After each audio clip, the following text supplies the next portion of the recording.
Okay, here we go. Hello guys, I'm Marek and this is a Lightroom tutorial on DNG and metadata and what happens with the images. So I've got these images in here. I've got this folder for the winter shots in here.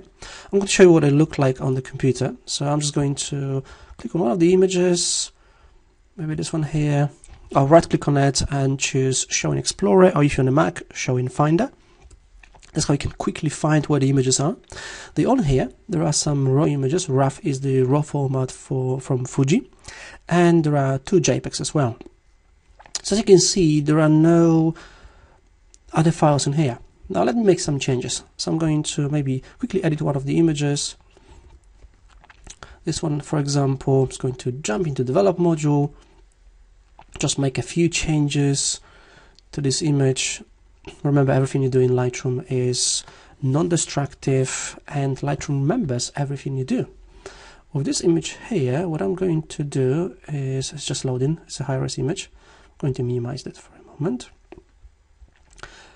I'm going to drag the highlights slider to the left, and the whites as well, and blacks, just to bring more blacks into the image. Here we go. Maybe increase exposure just a bit, add some clarity. Here we go. As you can see here, I've made, if I scroll down to the history, I've made some changes. So I'll go back to the library module, go back to the grid view, just G on the keyboard, right click, Show in Explorer. Okay, this is the image, nothing around, because what's happening is Lightroom is saving all the changes into catalog. What you can do is, with the image selected, if you go to the photo menu, actually metadata menu, what you can do in here is you can save metadata to file. Yeah. So if I click on it, what it's going to say is, for proprietary RAW formats, metadata will be saved to sidecar files next to the original photo. Okay. If you use JPEG, TIFF, or PSD or DNG, XMP, metadata will be written into the original file. This is raw file, so I'm fine with that. I'll just click continue. Looks like nothing's changed here. But if I right click on this image, go choose Show in Explorer once again, or Show in Finder. Now what you're going to notice is this XMP file that saves all the information about what's changed to the image. Okay. And it's just a normal text file. I'm just going to open it in Notepad. You can see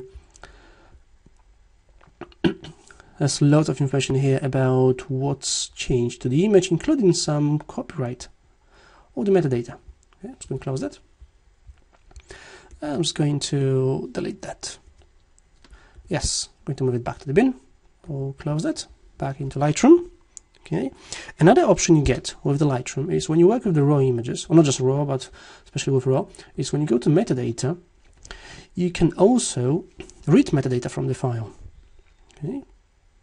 So if you have an XMP file, you can read metadata from the file. And one more option I want to show you here is when you go to the photo menu in here, one of the things you can do is you can also apply develop settings. So you can quickly apply some develop settings to the images. Okay. Just another way of working with images in here. And remember, you can always edit images with Adobe Photoshop or any other application from Lightroom. Okay, this was just a quick tutorial on metadata and editing images in Lightroom.